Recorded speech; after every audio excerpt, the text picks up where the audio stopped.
میرے پیارے دوستو، میں حکیم امتیاز دانش، آپ دیکھ رہے ہیں حکمت امتیاز یوٹیوب چینل۔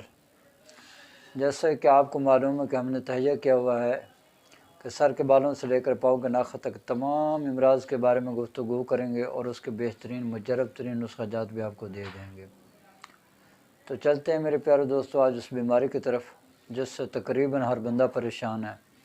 اور یہ مرض ایسا مرض ہے جو بچوں کو بھی لاحق ہو جاتا ہے، بڑوں کو بھی لاحق ہوتا ہے، بوڑھوں کو بھی لاحق ہو جاتا ہے۔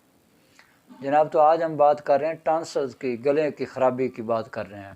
یہ جو ٹانسل ہو جاتے ہیں یعنی گلے پھول جاتے ہیں، گلے سوج جاتے ہیں، بعض دفعہ گلے یعنی کتنے پک جاتے ہیں کہ ان میں پیپ سی پڑ جاتی ہے،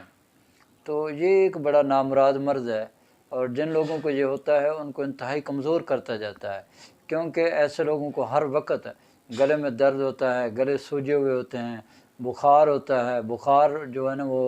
اترنے کا نام ہی نہیں لیتا۔ کچھ دن جا کے ڈاکٹر صاحب سے دوائی لی، کسی سے دوائی لی، بخار اتر جاتا ہے، اس کے بعد پھر وہی کیفیت ہوتی ہے، حتیٰ کہ جب ڈاکٹروں کے پاس جاتا ہے تو ڈاکٹر حضرات کہتے ہیں جی اس کا آپریشن ہوگا۔ آپریشن کے بعد وہ گلے وہ جو غدود ہوتے ہیں وہ کاٹ دیتے ہیں، اس کے بعد کچھ عرصے بعد پھر وہ بن جاتے ہیں۔ اس کی وجہ یہ ہوتی ہے کہ جو اس کا ایک مین وہ جو پاور پوائنٹ ہوتا ہے وہ اس کو ہم وہ ٹھیک نہیں کر رہے ہوتے، اور جو آگے جو خرابی ہے اس کو ہم ٹھیک کر رہے ہوتے ہیں، تو اس سے کبھی بھی وہ نہیں ہوگا۔ فار ایگزامپل آپ اس طرح کہہ لیں کہ ایک جگہ سے پیچھے سے یعنی کہ پانی کا پریشر آ رہا ہے، ٹینکی لگا لیں یعنی کہ جو پانی بھیج رہی ہے، ہم وہاں سے پانی بند نہ کریں اور ٹوٹی کے اوپر جناب لگے رہیں، اس کو کسنے پہ لگے رہیں، اس کو بند کرنے پہ لگے رہیں، جب کہ وہ بھی خراب ہو تو پھر کبھی بھی وہ جو ہے نا اگر میں وہ ٹوٹی یعنی آگے سے اتار کے پھینک دوں گا تو یہ تو نہیں ہو سکتا پانی بند ہو جائے گا۔ ہاں، پانی کو پیچھے سے بند کر دوں گا تو کبھی بھی ٹوٹی میں پانی بند نہیں آئے گا۔ یہ اسی طرح ہے، آپ نے پیچھے سے یعنی کہ اس جو بیماری کی ریزن ہے جس کی وجہ سے ہو رہے یعنی یہ غدے عضلاتی تحریک میں یہ بیماری ہوتی ہے، تو کیوں نہ ہم اس کو ٹھیک کریں۔ جب اس کو ٹھیک کریں گے آپ کے گلے بھی ٹھیک ہو جائیں گے، ٹانسل پھولنا بند ہو جائیں گے، ٹانسل جو ہے نا جن میں پیپ پڑ جاتے وہ پیپ پڑنا جو وہ ختم ہونا شروع ہو جائے گی۔ ٹھیک ہے جی، تو یہ ہوتا ہے طریقہ علاج، یہ نہیں ہے کہ آپ جناب وہ کاٹ کے پھینک دیں اور مریض ویسے غدے عضلاتی تحریک کا ہے تو آپ دیکھیں گے کچھ عرصے کے بعد پھر وہی اس کے ساتھ مسئلہ بن جاتا ہے۔ تو بہترین جو ہوتا ہے وہ یہی ہوتا ہے کہ بیماری کو جڑ سے ختم کیا جائے۔ جب آپ جڑ سے ختم کریں گے انشاءاللہ تعالی یہ مرض ہمیشہ کے لیے ختم ہو جاتا ہے۔ تو میرے پاس ایک بندہ آیا یعنی کہ بہت بڑا آڑتی تھا، اس کے بیٹے کا یہ مسئلہ تھا، تو ٹانسل رہتے تھے، بچے جو ہے وہ کافی یعنی کہ بیمار رہتا تھا، ہر وقت اسے بخار رہتا تھا، تو میرے پاس وہ اس کو لے کے آیا، اچھی دعا سلامتی، کیونکہ میں اسکول کالج میں پڑھاتا بھی رہا ہوں تو ان کے بچے میرے پاس پڑھتے رہے ہیں،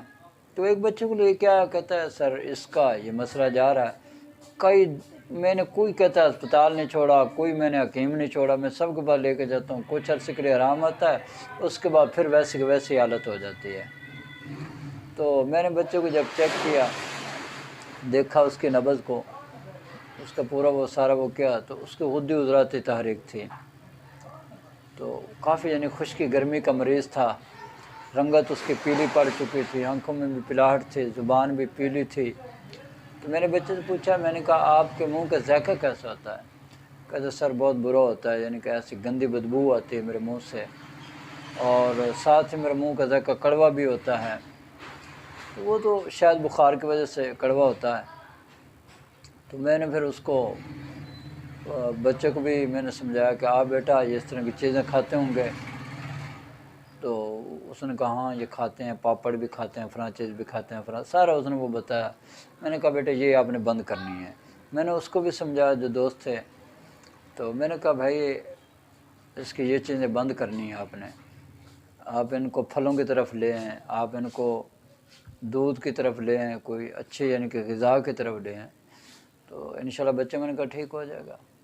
تو وہ مجھے کہنے لگا اگر ہمارا بچہ ٹھیک ہو گیا نا تو یہ ٹانسل ختم ہو گیا، میں تجھے 10,000 انعام دوں گا۔ میں نے کہا آپ 10,000 انعام نہ دیں،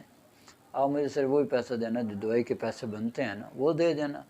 باقی میرے لیے دعا کر دینا۔ تو انہوں نے کہا ٹھیک ہے جی۔ تو میں نے اس کو دوائی بنا کے دی، کافی پرانا مرض تھا، 4-5 سال تھا بچے کو مرض، تو میں نے ان کو جو ہے نا 1 ماہ کی دوائی بنا کے دی، انہوں نے وہ استعمال کی۔ یقین کریں کہ ڈاکٹر کے پاس جب وہ گئے تھے، وہ بار بار ڈاکٹر کہہ رہے تھے کہ فوری طور پر اس کا آپریشن کروائیں۔ تو میں نے وہ دوائی دی، الحمدللہ بچے کو ٹانسلز ہمیشہ کے لیے ختم ہو گئے، ٹھیک ہے، اور بچہ بالکل ٹھیک تندرست اور توانا ہو گیا، اور اس کے چہرے پہ ماشاءاللہ بہترین رونق سے آ گئے۔ تو جو میں نے نسخہ جناب استعمال کروائیں وہ میں آپ کو بتا رہا ہوں، آپ بھی استعمال کریں، انشاءاللہ شفا تو اللہ نے دینی ہے، میرا کام ہے آپ کی رہنمائی کرنا۔ تو آپ نے بھائی کیا کرنا ہے، سب سے پہلے آپ لوگوں نے ہلدی لینی ہے، ہلدی 50 گرام لیں گے، ملٹھی 50 گرام لیں گے، سونف 50 گرام لیں گے، کست شیریں وہ بھی آپ 50 گرام لیں گے، ٹھیک ہے، اور اس کے ساتھ تخم مکو، تخم کاسنی، یہ بھی آپ نے 50 گرام لینا ہے،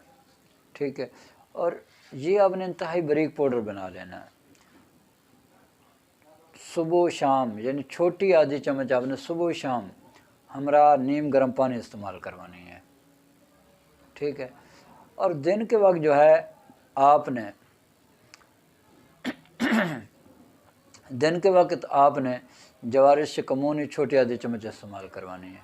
بس یہ نسخہ آپ نے استعمال کروانا ہے۔ اگر بخار یعنی کہ بہت تیز ہو تو شربت فیور ایکس ملتا ہے یا ٹائیفیکس، ان دونوں کو آپ مکس کر کے 1 چمچ رات سوتے وقت دے دیا کریں، انشاءاللہ اس سے بخار بھی ختم ہو جاتا ہے۔ بس آپ نے یہ دوائی استعمال کروانی ہے، انشاءاللہ تعالیٰ آپ دیکھیں گے آپ کا مریض ہمیشہ کے لیے ٹھیک ہو جائے گا۔ اب میری اللہ سے دعا ہے کہ اللہ تعالیٰ مجھے اور پوری دنیا کے تمام مسلمانوں کو صحت والی، سلامتی والی، عافیت والی، برکتوں والی، کامیابی والی، خوشحالی والی، خوشیوں والی، سعادتوں والی زندگی نصیب فرمائے، آمین، وآخر دعوانا الحمدللہ رب العالمین۔